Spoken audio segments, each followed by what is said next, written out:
Hey, what's going on, ISM? Anthony Villa, your student ministries pastor here, and I am in beautiful, where are we? We are in Union Valley Reservoir, just off Ice House Road up in the mountains.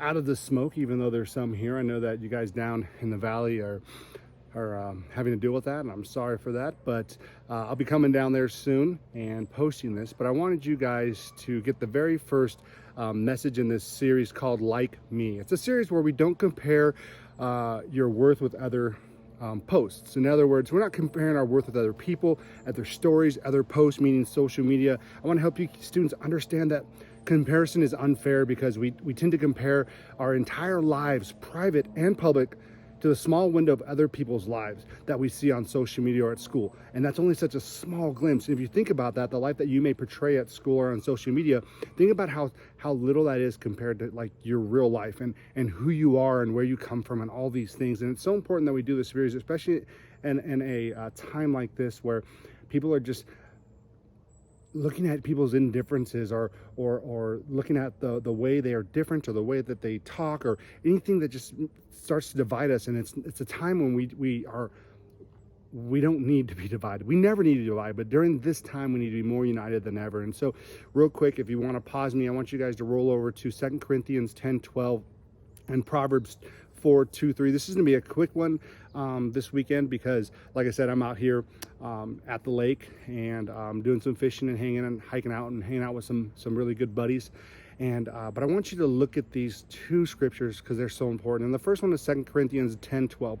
Oh, don't worry. We don't dare say that we are as wonderful as these other men who tell you how important they are. But they are only comparing themselves with each other, using themselves as a standard measurement. How ignorant. Think about that. Those words can cut deep if we're always telling everybody how great we are and that we're the standard. Everybody should be as good as us. And then also in Proverbs 4:23, above all else, guard your heart, for everything you do flows from it. So don't hate it when things are unfair. For example, when you study for hours and hours for a test, right, and you get a B, and you knew for a fact you got all the answers right, and your friend took the test, didn't study at all, and he gets an A or she gets an A, and you're like, oh man, that's totally unfair, right? This happens all the time when we're scrolling Instagrams. Oh, they've got this, they've got that. Oh, their lives are so great. I can go from feeling good about life to feeling like life isn't great in about 10 seconds if I base my life on other people's Instagram, Facebook, Snapchats, all these things. And so I just want to caution you guys, don't fall into that trap. Don't fall down that black hole. In addition to feeling miserable when you do this, we start to assume that other people have the perfect life. We look at what they put online and then match it up to what we know is true about our current reality, right? We feel less than, and it's typically when we respond in one of the following ways. We achieve, we do nothing, we play it over and over in our minds. There's a tricky thing about comparing our lives to someone else's. We know ourselves too well, right? We know ourselves too well, and we've all perfected the art of projecting the life that we want others to think that we have, even if it doesn't match the life we actually have. And here's what's crazy. We forget that everybody else is doing the same thing. Let me say it another way. When we compare ourselves to others, especially on social media, we believe things about others based on someone's half-truths or fully fake displays of what's going on in their lives. Comparison has become such a norm in our culture that most of us don't even realize we're doing it. So the truth of this whole thing that brings it back to the two scriptures I was talking about, one of the greatest teachers and followers is Jesus, that ever lived. He was a man named, one of the greatest teachers that followed Jesus, not Jesus, because he is the greatest man that ever lived, not the greatest teacher that ever lived, but one of the other men that followed Jesus and was one of the greatest teachers that we get all of a lot of our book, or the Bible from. We get a lot of life lessons. It was Paul.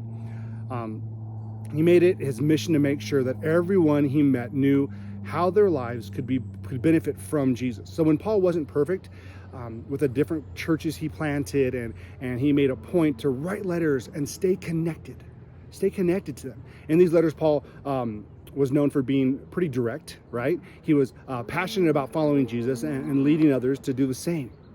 While everything Paul did was out of love. It's likely that sometimes people got really offended by him, didn't like what he had to say, said that, man, your tax sucks, or you're mean, or you're coming off on a hard way. But he did it out of love because he cared not only for those individuals, but he cared about the church and about how Jesus would see those people and how Jesus would see the church, and how he wanted them so badly to be connected, right, to Jesus.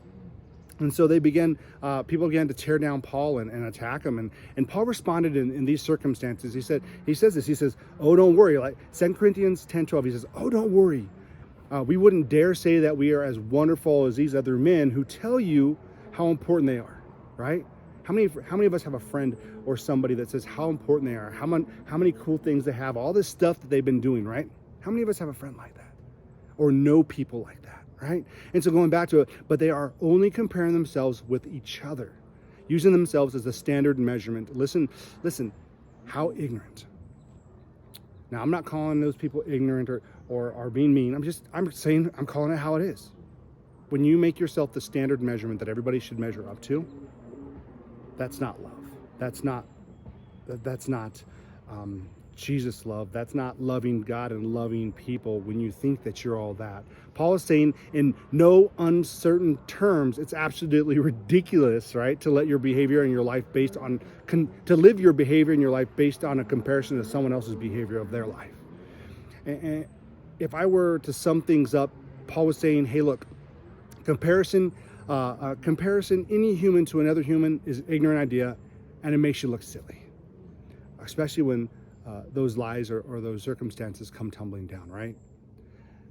The principle found in the book of Proverbs, a book from the Old Testament of the Bible, a time before Jesus was around on earth that Paul would have known by heart because this was taught to all the Jews. He says, above all else, guard your heart, for everything you do flows from it. Think about that. Our hearts matter because they control everything else.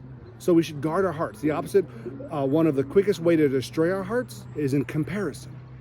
If we see a post about how great someone is, how great someone's life is, and then we allow it to get to our hearts, to mess with what we believe about ourselves, we're in danger.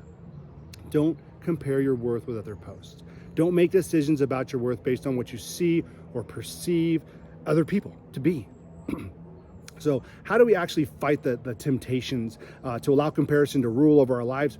How we do it is we guard our hearts. Like Solomon wisely suggested, if maybe not as easy as it sounds, but think about this, but it starts, the very word Solomon used, guard. Guard your heart, like protect it. What does guard mean? You put something around it. You put a fence around it. You lock your keys. You lock your doors. You lock your diaries, or whatever it is. You guard your heart. It's putting a shield up around your heart. So you guard your heart when you guard your Instagram, right? Pay attention to how it affects you, how it could affect others. Guard your thoughts when you're watching the likes roll in or not roll in fast enough. Guard your comments. Guard yourselves when you interact with others who make you feel less. And guard who you spend time with, who constantly complains about their own lives. Pay attention to what you do when you feel yourselves spiraling into the comparison game. So when that happens, ask yourself these questions. What things are fueling how I feel? What are some things I want to do because of how I feel? And what or who am I comparing myself to that's bringing up these feelings? So who am I comparing myself to, or what am I comparing myself to that brings up these feelings? When we guard our hearts by paying attention to what we feel when we're tempted to play the comparison game, that's when we start to be able to control it. It's hard to control a comparison game, especially in today when everything's just out there and so many things are so lavish and so like, oh man, I wish that I could have that. I wish I was in that life. I wish I had those parents. They're so cool. But you don't see the real deal. You see what they want you to see.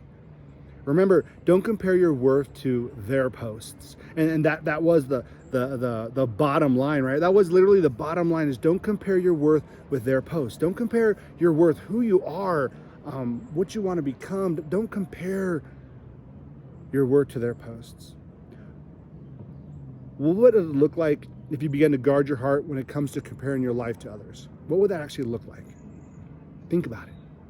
And so that's what I want you to think about as you roll on to your small groups this week. As you get ready to think, please think through those 3 questions.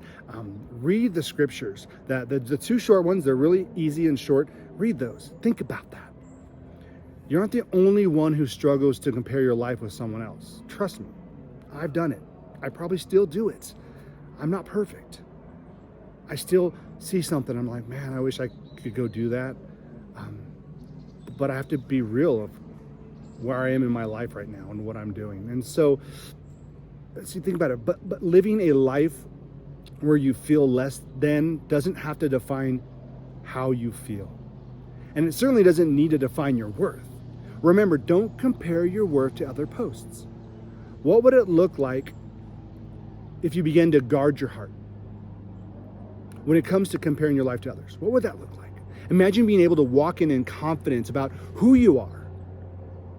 Imagine how different your day would be if you could hold your head up, not comparing to anybody's Instagram, Facebook, Snapchats. You walked in with your head held high. Imagine being able to do that in confidence about who you are. And I know I just repeated myself, but man, imagine how different your day would be. Think about that as we go into our small groups this week. Hopefully you guys can join us. Think about checking out our website on ISM, the ISM website, all the stuff. We're sending out all these pop-ups. Matter of fact, I'm out here right now because I had a men's camping pop-up with a bunch of the guys from the church. And I want to start doing this for ISM. I want to start doing these things and just calling them pop-ups, saying, hey, I'm going to be going and doing this and that. Obviously, I have to be a little smaller because we could get really, really big and out of control, and we can't do that right now. But pay attention to our social media. Watch these posts. Watch the big church posts. Get into your Bibles. Stop spending time right now during this time when we're all zoomed out because we're doing all of our school online and all this, and we're comparing our lives to social media. Because I'm telling you right now, you only see the best things that people want you to see. And if you compare yourself to that, then it's going to be really hard because that's not the truth. That's not reality. So with that being said, don't compare your worth with other posts. Stay tuned for our next part of this series, and it'll be coming out. I hope to see you guys on midweek, and you guys have a really, really, really good week. If you need anything, don't ever forget that you can reach out to me, anthonyv@impact.cc. If you're not subscribed, hit subscribe below. Subscribe to this so it pops up when we put new posts out there. I'll be doing some other stuff. Like I said, I'm going to go for hikes and do things out in the wilderness or whatever. And I'll be posting things on there too. So just check us out and make sure your peers and your friends know that we are online doing messages and that we are meeting in person, right? In person at the church. 180, that's the 7th and 8th graders. You guys are meeting on Tuesdays from 6 to 8. And high schoolers, you guys are meeting at the church campus out in the front patio on Wednesdays from 6 to 8. And then, of course, we're still offering our Zoom online, but that starts from 7 to 8. But either way, check us out. We'd love to see you at church in person, or we'd love to see your beautiful faces right here on our Zoom or online. So you guys take care. Have a great, great week, and I hope to see you soon.